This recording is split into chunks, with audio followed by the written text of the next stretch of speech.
Hello guys, કેમ છો? મજામાં ને? ઇન્ડોએસમાં એકવાર ફરીથી આપ સૌનું સ્વાગત છે.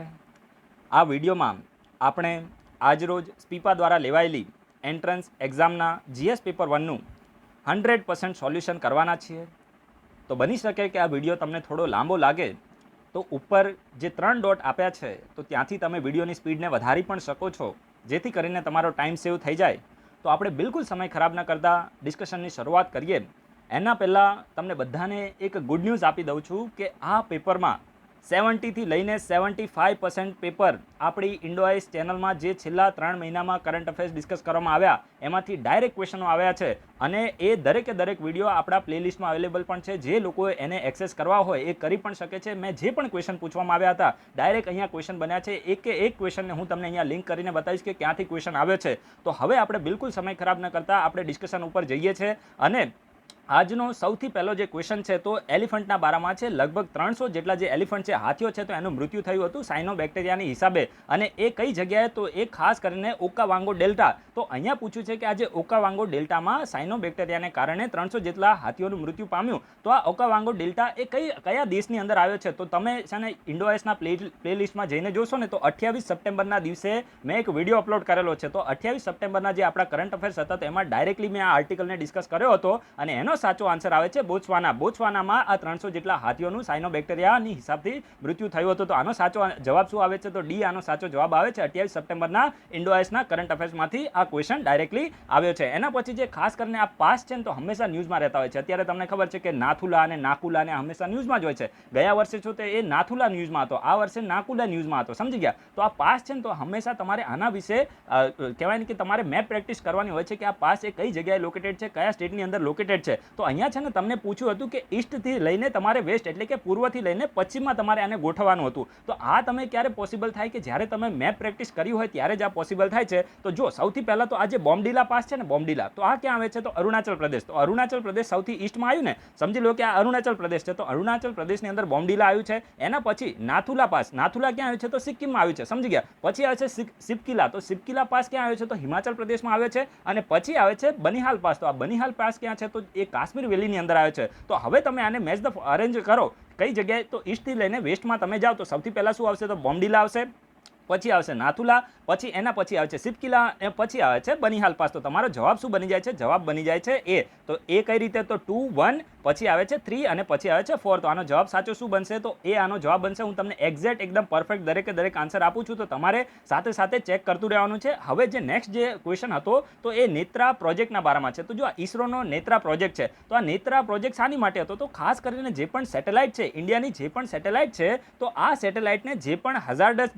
ખાસ કરીને જે ડેબ્રીઝ હોય તો એનાથી બચાવવા માટે એક પ્રકારની અર્લી વોર્નિંગ સિસ્ટમ છે. સમજી ગયા? તો આ ડાયરેક્ટ ક્વેશ્ચન અહીંયાથી બન્યો હતો કરંટ અફેર્સમાંથી. તો જે લોકો કરંટ અફેર્સથી અપડેટ હોય એ લોકોને પેપર, મને તો એવું લાગ્યું કે આ જે પેપર છે ને તો એ કરંટ અફેર્સનું જ પેપર હતું. આમાં મને ક્યાંય એન્વાયરમેન્ટ વધારે જોવા નથી મળ્યું, જિયોગ્રાફી એટલું બધું વધારે નથી. અને જિયોગ્રાફીમાં પણ ક્યાંક ને ક્યાંક આ પાસ ને બધું તો ન્યૂઝમાં જ રહેતું હોય છે. તો મને તો એવું લાગ્યું છે કે આ છે ને ક્યાંક ને ક્યાંક કરંટ અફેર્સનું પેપર પૂછી લીધું હોય તો એવું લાગે છે. તો આનો જવાબ શું આવે છે? તો પ્રોજેક્ટ નેત્રા છે, તો એનો જવાબ આવે છે બી. સમજી ગયા? તો આ શું છે? ભારતીય ઉપગ્રહો માટે અવકાશના જોખમોને શોધવા માટે તે પ્રારંભિક ચેતવણી માટેની પ્રણાલી છે. તો આ તમને ખબર પડી ગઈ. એના પછી હવે જો એક વસ્તુ તમને એ પણ કહી દઉં કે આમાં છે ને આપણા ગ્રુપના મેમ્બર, જે ટેલિગ્રામ ચેનલ અને વોટ્સઅપ ગ્રુપના આપણા મેમ્બર છે, તો એ લોકોએ મને પેપર જ્યારે એમનું પત્યું તરત ફોટા મોકલેલા છે. તો સિક્વન્સમાં નથી. તો તમે તમારી રીતે થોડું મેનેજ કરી લેજો. તમારે શું કરવાનું? અહીંયાથી એક શબ્દ જેવી રીતે India state of forest report છે, તો આ તમે પીડીએફમાં વર્ડ સર્ચ કરશો ને એટલે તમને ડાયરેક્ટ એક ક્વેશ્ચન તમારી સામે આવી જશે. એટલે એક પત્તું ક્યારે ફેરવવાનું નથી. તમારે પીડીએફ ડાઉનલોડ કરી હોય તો એ રીતે તમારે થોડું જોઈ લેવાનું છે. અદરવાઇઝ તમે થોડો ટાઈમને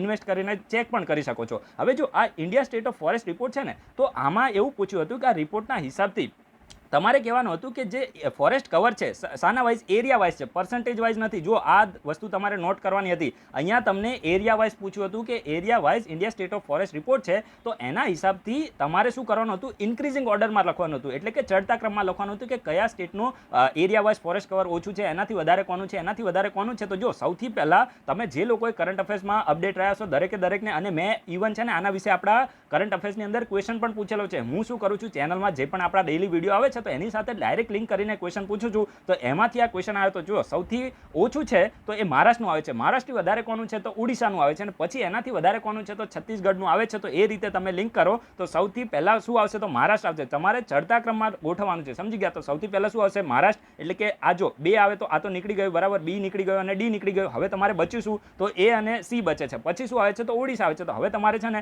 ડાયરેક્ટ તમારો આન્સર ડિડ્યુસ થઈ જાય છે. આનો આન્સર શું આવે છે તો એ આનો આન્સર આવે છે. તો દરેક લોકોને સમજ પડી ગઈ હશે કે મહારાષ્ટ્ર આવે છે, મહારાષ્ટ્ર પછી ઓડિશા આવે છે, અને ઓડિશા પછી છત્તીસગઢ આવે છે. તમારે ચડતા ક્રમમાં ગોઠવવાનું છે. હવે આ તો એકદમ પપ્પુ ક્વેશ્ચન પૂછ્યો હતો કે જે રોબુસ્ટા અને અરેબિકા શું છે. હવે આ તો બધાને ખબર છે કે ભાઈ આ કોફી છે, બરાબર, કોટન નથી, આ કોફી છે, સમજી ગયા? તો આ તો તમારે યાદ શું રાખવાનું છે કે જે રોબુસ્ટા અને અરેબિકા આ શું છે તો આ સાની વેરાયટી છે તો કોફીની વેરાયટી છે. આનો સાચો જવાબ આવે છે સી. એના પછી જે નેક્સ્ટ ક્વેશ્ચન હતો તો એ ચેમ્પિયન પોર્ટલના બારામાં હતો.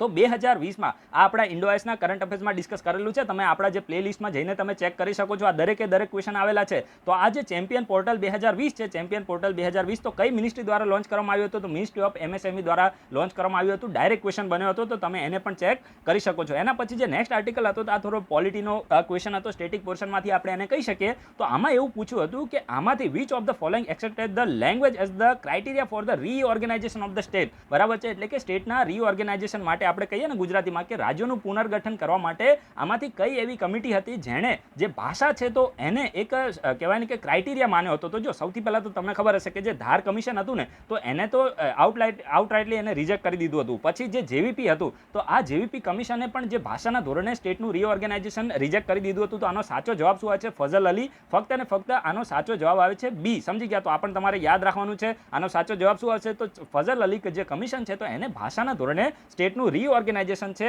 તો એને એક્સેપ્ટ કર્યું હતું. તો આ તમને ખબર પડી ગઈ. એના પછી હવે જો આ બહુ જ સરસ ક્વેશ્ચન હતો કે 1946માં જે ઇન્ટરિમ ગવર્મેન્ટ ફોર્મ થઈ તો 1946માં જે ઇન્ટરિમ ગવર્મેન્ટ ફોર્મ થઈ તો આમાં કોણ મેમ્બર હતું? બરાબર છે? તો મેમ્બર તમને પૂછ્યું છે. તો આમાં છે ને બહુ જ એકદમ લોજિકલ. આમાં છે ને તમે દરેક લોકો બાબા સાહેબ આંબેડકર સાથે કન્ફ્યુઝ થયા હશો. પરંતુ આજે બાબા સાહેબ આંબેડકર છે ને તો ઇન્ટરિમ ગવર્મેન્ટમાં એમને મેમ્બર ન હતા. સમજી ગયા? તો તમારે બાબા સાહેબ આંબેડકરને એલિમિનેટ કરવાના હતા. તો જેમ તમે બાબા સાહેબ આંબેડકરને એલિમિનેટ કરો તો ડાયરેક્ટ તમારો આન્સર બી અહીંયા ડિડ્યુસ થાય છે. આનો સાચો જવાબ શું આવે છે તો બી આનો સાચો જવાબ આવે છે. સમજી ગયા? ક્યાંય પણ તમને એવું લાગે કે સહેજ પણ ડાઉટ છે તો તમે બે ઝીઝક કમેન્ટ કરી શકો છો. પરંતુ કમેન્ટ એ તમારે રિઝનેબલ રિસ્ટ્રિક્શન સાથે કરવાની છે. સમજી ગયા? એટલે કે ક્યારે પણ કોઈ પણ ભૂલ થાય તો આપણે હ્યુમન છીએ એટલે એવું તમારે રાખો નહીં. આપણે કોઈ ગૂગલ હોતા નથી. સમજી ગયા? પણ આ જે અમારું નોલેજ હોય તો એને આપણે અહીંયા યુટિલાઇઝ કરીએ છીએ. તો આ તમારે યાદ રાખવાનું. ડાયરેક્ટ શું કરવાનું છે? બાબા સાહેબ આંબેડકરને તમે એલિમિનેટ કરો એટલે ડાયરેક્ટ તમારો આન્સર અહીંયા બી ડિડ્યુસ થાય છે. બરાબર? એના પછી જે નેક્સ્ટ આર્ટિકલ છે તો નેક્સ્ટ જે ક્વેશ્ચન હતો તો ખાસ કરીને નો કોન્ફિડન્સ મોશનના બારામાં છે. હવે મારે નેક્સ્ટ આર્ટિકલ એટલા માટે બોલાય છે કારણ કે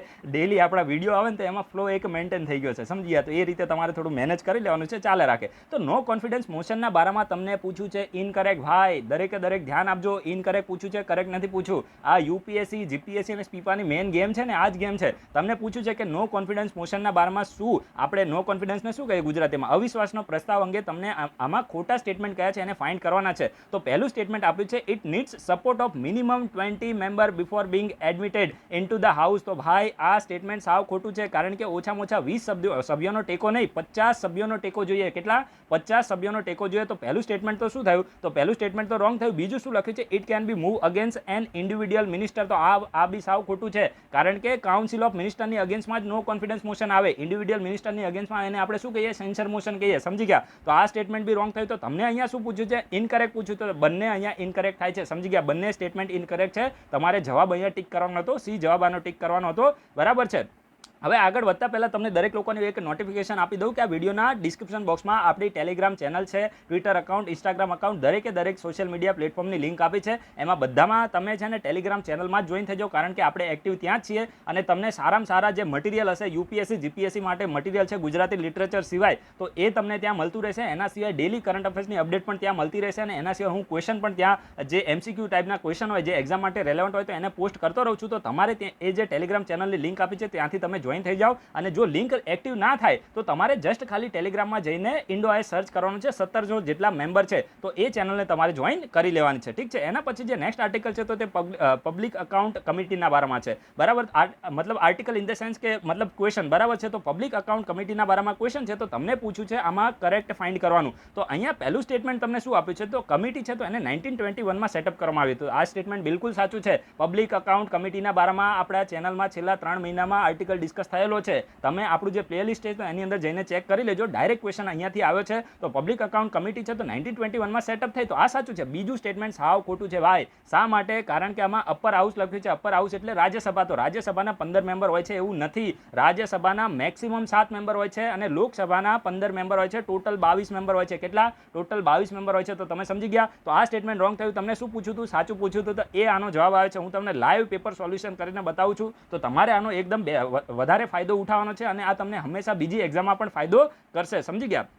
એના પછી જે નેક્સ્ટ આર્ટિકલ છે તો સૌથી પહેલાં તમારે અહીંયા જોવાનું છે શું પૂછ્યું છે. ઇનકરેક્ટ પૂછ્યું છે. આ ગેમ છે, ધ્યાન રાખજો. આ ટ્રેપ કહેવાય. ટ્રેપમાં તમે ફસાઈ ના જતા, બરાબર છે. તો ડિલિમિટેશન કમિશન છે તો એના વિશે ક્વેશ્ચન પૂછ્યો હતો. તમને પૂછ્યું હતું તમારે ભાઈ ઇનકરેક્ટ ફાઇન્ડ કરવાનું છે. તો ઇનકરેક્ટ આપણે જોઈએ તો decision can not be challenge in the high court. તો આ એકદમ સાચું સ્ટેટમેન્ટ છે. જે ડિલિમિટેશન કમિશન છે તો એનું ડિસિઝન ક્યારે પણ હાઈકોર્ટમાં ચેલેન્જ કરી શકાતું નથી. તો આ સ્ટેટમેન્ટ સાચું થયું. પણ તમને તો શું પૂછ્યું છે? ઇનકરેક્ટ પૂછ્યું છે ભાઈ. તો આ તો જવાબ ના જ આવે. આ તો કરેક્ટ થઈ ગયું ને. આપણે તો ઇનકરેક્ટ ફાઇન્ડ કરવાનું છે. બીજું સ્ટેટમેન્ટ શું લખ્યું છે? It setup every 10 years. તો આ સ્ટેટમેન્ટ રોંગ છે. કારણ કે જે લાસ્ટ ડિલિમિટેશન કમિશન છે તો 1981 અથવા તો 1991માં બન્યું હતું. તમે એને ચેક કરી લેજો. તો આ દર 10 વર્ષે સેટઅપ થાય એવું નથી, બરાબર છે. હવે મારા ખ્યાલથી જે નેક્સ્ટ છે તો 1926માં બનવાનું છે. એ તમે એક વખત ફરીથી ચેક કરી લેજો. પરંતુ દર 10 વર્ષે બને એવું નથી. તો બીજું સ્ટેટમેન્ટ રોંગ છે. તો આનો સાચો જવાબ બી બને છે. તો આને તમે એક વખત તમને થોડું ડાઉટ જેવું લાગે તો આને ચેક કરી લેજો. મારા ખ્યાલથી આનો જવાબ શું આવે છે? બી આવે છે. અને સહેજ બી તમને એવું લાગે તો તમે વિડીયોના કમેન્ટ બોક્સમાં પણ તમે એનું એક્સપ્લેનેશન વધારે આપી શકો છો કે આનો જવાબ આ રીતે આવે છે, બરાબર. પણ વધારે પડતું પછી બોલ બાય બોલ કમેન્ટ્રી નહીં કરવાની, સમજી ગયા. તો તમે દરેક લોકો એકદમ એમ પણ મેચ્યોર જ હશો, ઠીક છે. એના પછી જે નેક્સ્ટ આર્ટિકલ છે તો તે નેશનલ કમિશન ફોર બેકવર્ડ ક્લાસના બારામાં છે. ખૂબ જ સારો એવો આ ક્વેશ્ચન હતો અને મોટાભાગના લોકોને બની શકે કે કદાચ આમાં ભૂલ થઈ હશે. તો આમાં તમારે કરેક્ટ સ્ટેટમેન્ટ ફાઇન્ડ કરવાનું છે. તો national commission for backward class છે તો પહેલું તમને સ્ટેટમેન્ટ આપ્યું છે કે આને જે સંવિધાનનો જે બંધારણીય સુધારો છે તો 101માં બંધારણીય સુધારાથી બનાવવામાં આવ્યો. તો આ સ્ટેટમેન્ટ સાવ ખોટું છે. શા માટે? 101 ના આવે, 102 આવે. સમજી ગયા. 102માં બંધારણીય સુધારાથી national commission for backward class બન્યું છે. 101માં તો જીએસટી હતો. સમજી ગયા. 101માં શું હતો? જીએસટી હતો. અને 100માં જે બંધારણીય સુધારો હતો તો એમાં જે બાંગ્લાદેશ સાથે આપણે જે જમીની વિવાદ હતો થોડો, તો એને આપણે સેટઅપ કર્યો હતો. સમજી ગયા. તો આમાં શું છે? પહેલું સ્ટેટમેન્ટ તો રોંગ થયું. તો આ તો આનો જવાબ આવતો જ નથી. પછી બીજું સ્ટેટમેન્ટ શું છે? It consist the chairman, vice chairman and 3 other members. તો આ તો બિલકુલ સાચું સ્ટેટમેન્ટ છે. આનો જવાબ બી આવે છે. સમજી ગયા. આનો જવાબ શું આવે છે? બી આવે છે. National commission for backward class છે. જો આમાં શું આપણું જે કરંટ અફેર્સ છે તો હું ડેલી ઇંગ્લિશમાં જે વિડીયો બનાવું છું પણ હું ત્યાં ગુજરાતીમાં સમજાવું છું. તો એટલા માટે અત્યારે હું આજે દરેક સબ્જેક્ટ એને હું ગુજરાતીમાં અત્યારે રીડ કરતો નથી. તો તમે દરેક લોકો એમ પણ સમજી જશો કે આનો જવાબ છે તો ઉપર બી બને છે તો નીચે પણ બી જ બનતો હશે. તો એ રીતે તમારે થોડું જોઈ લેવાનું છે. આને આપણે ગુજરાતીમાં જોઈએ તો એ પણ national commission for backward class જ લખેલું છે. તો આનો જવાબ શું આવે છે? તો બી આવે છે. સમજી ગયા. એના પછી જે નેક્સ્ટ ક્વેશ્ચન છે તો પ્રાઇવેટ મેમ્બર બિલના બારામાં છે. હવે જો પ્રાઇવેટ મેમ્બર બિલ છે ને તો આના વિશે તમને ઇનકરેક્ટ પૂછ્યું છે. ફરીથી ટ્રેપ મૂક્યો છે. ઇનકરેક્ટ પૂછ્યું છે તો એટલા માટે હવે તમારે કાન બંને ખોલી દેવાના. સમજી ગયા. એટલે કે કાન આપણા ઊંચા થઈ જાય છે કે આ કોઈ આપણને ફસાવા માંગે છે ને તમારે હવે છે ને આ પ્રકારનો જ્યારે ઇનકરેક્ટ વાળો ક્વેશ્ચન સોલ્વ કરવાનો હોય તો તમારે બહુ જ ધ્યાનથી વાંચવું પડે. શું લખ્યું છે? It can be introduce by any member of the parliament who is not a minister. તો આ સ્ટેટમેન્ટ તો બહુ જ સાચું છે. પ્રાઇવેટ મેમ્બર બિલ કોને કહેવાય? પ્રાઇવેટ મેમ્બર બિલ એને કહેવાય કે જે કોઈ મિનિસ્ટર દ્વારા એને કહેવાય ને કે પાર્લામેન્ટની અંદર રાખવામાં ના આવે. જે મિનિસ્ટર કોઈ પણ બિલને રાખે તો એને આપણે પબ્લિક બિલ કહીએ છીએ. તો આ સ્ટેટમેન્ટ તો બિલકુલ સાચું છે. અને પ્રાઇવેટ મેમ્બર બિલમાં ઓપોઝિશન પાર્ટીના પણ આવે ને રૂલિંગ પાર્ટીના પણ આવે. સમજી ગયા. હવે બીજું સ્ટેટમેન્ટ શું કહે છે? It can be introduce in the house after 7 day advance notice. જો અહીંયા શું લખ્યું છે? 7 દિવસની સૂચના આપીને તેને ગૃહમાં રજૂ કરી શકાય છે. ભાઈ આ સ્ટેટમેન્ટ રોંગ છે. 30 days એટલે કે એપ્રોક્સિમેટલી 1 મહિનાની નોટિસ આપ્યા પછી જ આને આપ જે પ્રાઇવેટ મેમ્બર બિલ છે તો એને ગૃહની અંદર લાવી શકાય છે. તો બીજું સ્ટેટમેન્ટ શું થયું? રોંગ થયું. પહેલું સ્ટેટમેન્ટ સાચું છે. પૂછ્યું શું છે? ઇનકરેક્ટ પૂછ્યું છે. તો ઇનકરેક્ટ આનો સાચો જવાબ આવશે બી. તો આ રીતે તમારે કહેવાય ને કે એક્ઝામમાં બહુ જ ધ્યાન રાખવું પડે. કારણ કે ઇનકરેક્ટ અને કરેક્ટ જ છે ને આ સૌથી મોટો ટ્રેપ છે ને ત્યાં જ ભૂલ થાય છે. એના પછી જે નેક્સ્ટ આર્ટિકલ છે તો તે 73માં બંધારણીય સુધારાના બારામાં છે કે ભાઈ આ બંધારણીય સુધારો થયો ત્યારે ભારતના પ્રાઇમ મિનિસ્ટર કોણ હતા એ તમારે કહેવાનું છે. તો બહુ જ સાચો એવો કહેવાય ને કે સારો એવો જવાબ છે પી.વી. નરસિંહ રાવ, બરાબર છે. જે લોકોએ લક્ષ્મીકાંત વાંચી હશે અથવા તો કોઈ પણ તમે બુક વાંચી હોય લિબર્ટી અથવા તો કોઈ પણ વર્લ્ડ ઇન બોક્સ છે જે પણ બીજી ગુજરાતીમાં બુકો આવે છે એમાં પણ આ બધું વસ્તુ તો લખી જ હોય. તો પી.વી. નરસિંહ રાવ આનો સાચો જવાબ આવે છે. એના પછી જે નેક્સ્ટ ક્વેશ્ચન હતો તો લિંગ્વિસ્ટિક માઇનોરિટીના બારામાં છે. તો કમિશનર ફોર લિંગ્વિસ્ટિક માઇનોરિટી છે, તો જો આ એક કોન્સ્ટિટ્યુશનલ બોડી છે તો આ સ્ટેટમેન્ટ તો બિલકુલ સાચું છે. આર્ટિકલ 350B છે તો એના તહેત આ જે બોડી છે તો એને સેટઅપ કરવામાં આવે છે. બીજું શું લખ્યું છે કે આ જે બોડી છે તો યુનિયન મિનિસ્ટર ઓફ સોશિયલ જસ્ટિસમાં આવે છે. આ સ્ટેટમેન્ટ સાવ રોંગ છે. મિનિસ્ટર ઓફ માઇનોરિટી આવે અને અપોઇન્ટમેન્ટની વાત આવે તો પ્રેસિડેન્ટ દ્વારા આને અપોઇન્ટ કરવામાં આવે છે. તો આનો સાચો જવાબ શું આવશે? તમને અહીંયા પૂછ્યું છે કરેક્ટ, તો કરેક્ટ આનો જવાબ બને છે એ આનો સાચો જવાબ આવે છે. જો અહીંયા ગુજરાતીમાં શું લખ્યું છે, લઘુમતી માટેના જે કમિશનર છે તો એમાં તમારે સાચા કે ભાષાકીય લઘુમતી માટેના કમિશનર વિશે સાચા નિવેદન શોધો. તો સાચો નિવેદન શું આવશે? ખાલી ફક્ત એક આનો જવાબ આવે છે. સમજી ગયા? એના પછી જે નેક્સ્ટ ક્વેશ્ચન છે તો બહુ સારો એવો ક્વેશ્ચન છે અને યુપીએસસી 2019ની એક્ઝામ થઈ ને એમાં આ જ ક્વેશ્ચન પૂછ્યો હતો. સમજી ગયા? અને આ ભાઈ મૃણાલ સાહેબ કે કોઈ પેપર બનાવ્યું હશે તો ઉપર નીચે કરી નાખ્યું છે. તો આ બધી વસ્તુ એકદમ સિમ્પલ છે અને જે વર્લ્ડ બેંક દ્વારા ઇઝ ઓફ ડુઈંગ બિઝનેસ છે તો આ વખતે યુપીએસસી ઇન્ડેક્સ વિશે ક્વેશ્ચન ના પૂછ્યા તો સ્પીપાએ થોડું મેનેજ કરી દીધું કે છોકરાઓને સાવ ખોટું ના લાગે. સમજી ગયા? તો ઇઝ ઓફ ડુઈંગ બિઝનેસમાં અહીંયા પેરામીટર પૂછ્યા છે. સમજી ગયા? તો પેરામીટરમાં શું છે? તો જો યુપીએસસીમાં 2019માં આવ્યો હતો ને એમાં maintenance of law and order છે તો ટોપ ઉપર આપે તો ભાઈ એમાં ટોટલ 10 પેરામીટર છે. એમાં લો એન્ડ ઓર્ડરને બિઝનેસથી કોઈ લેવા દેવા હોતા નથી.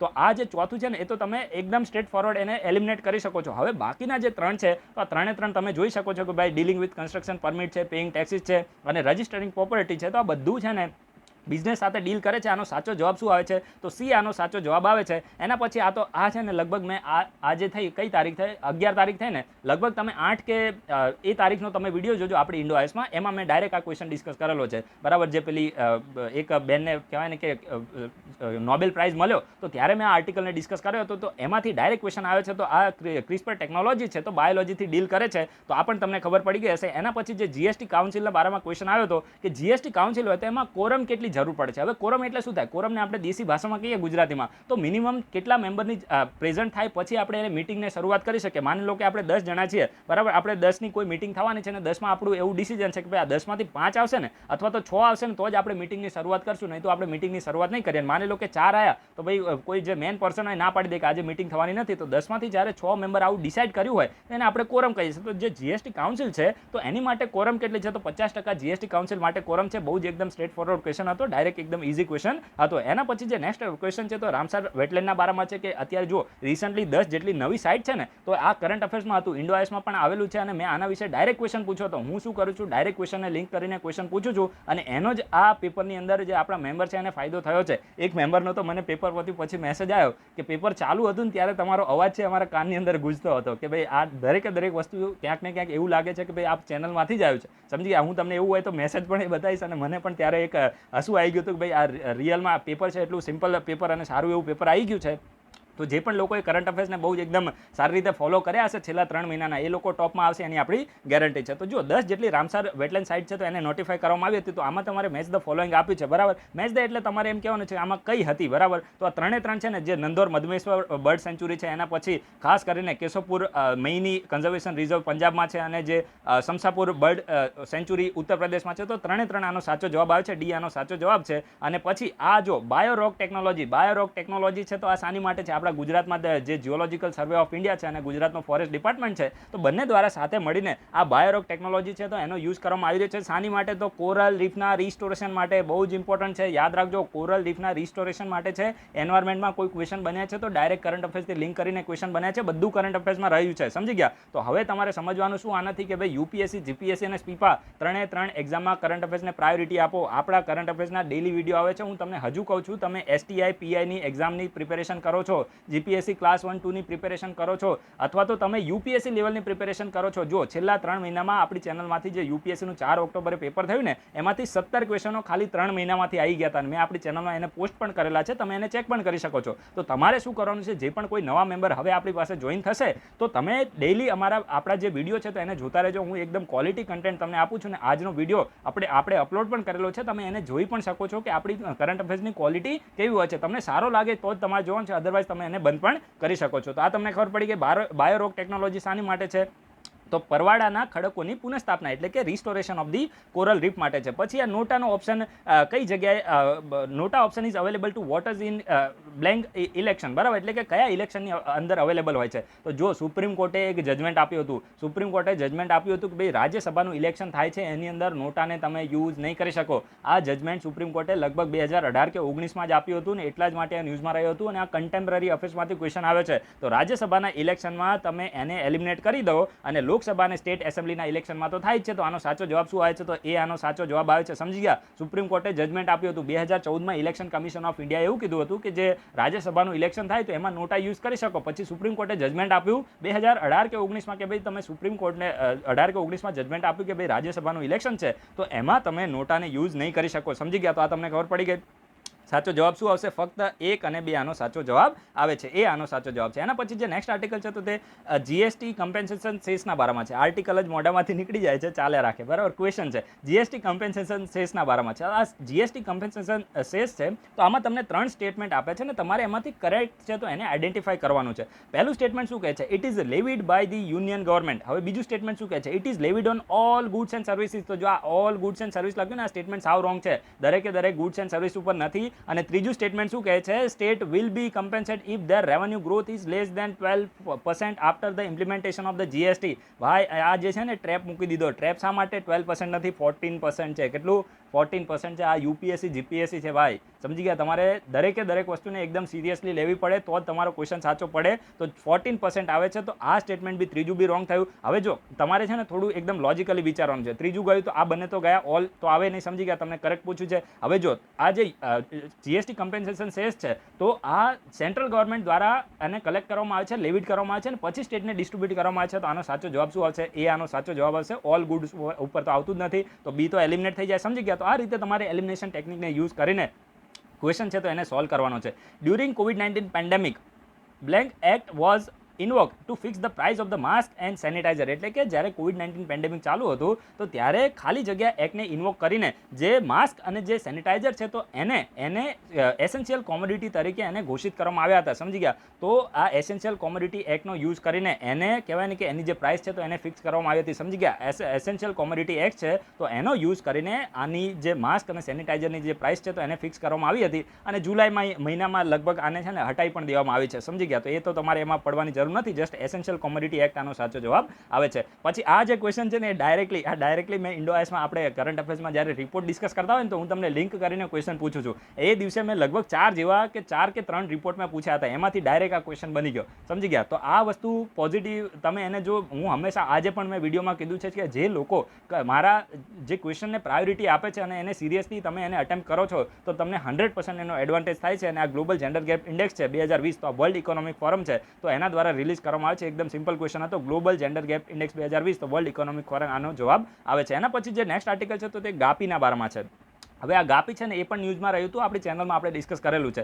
હવે સ્ટેટમેન્ટ તમને આપે છે ને તમારે ઇનકરેક્ટ ફાઇન્ડ કરવાનું છે. ટ્રેપ જોવો ભાઈ, ઇનકરેક્ટ. સમજી ગયા? તો હવે તમારે ઇનકરેક્ટ આને ફાઇન્ડ કરવાના છે. India is founding member of these organization. તો ઇન્ડિયા તો ફાઉન્ડિંગ મેમ્બર છે જ તે. સમજી ગયા? આ હમણાં જ ન્યૂઝમાં રહ્યું છે, બરાબર. ઇન્ડિયા તો આનો ફાઉન્ડિંગ મેમ્બર છે જ તે. પછી શું કહે છે? It's a secretariat is located in Geneva, Switzerland. આ સ્ટેટમેન્ટ રોંગ છે.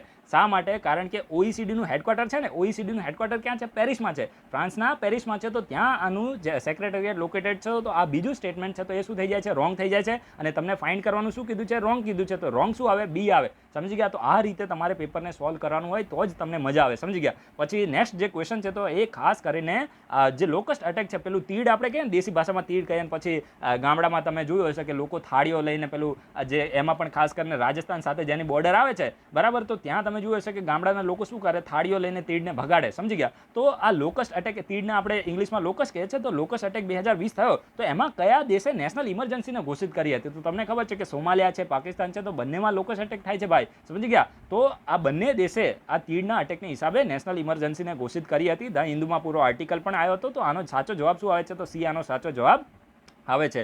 એના પછી જે નેક્સ્ટ આર્ટિકલ છે તો તે ખાસ કરીને માલીના બારામાં છે. ડાયરેક્ટ આપણે ઇન્ડોઆઈએસમાં આના વિશે કરંટ અફેર્સ ડિસ્કસ કર્યો હતો. સમજી ગયા? આખો આર્ટિકલ આપણે ડિસ્કસ કરેલો છે.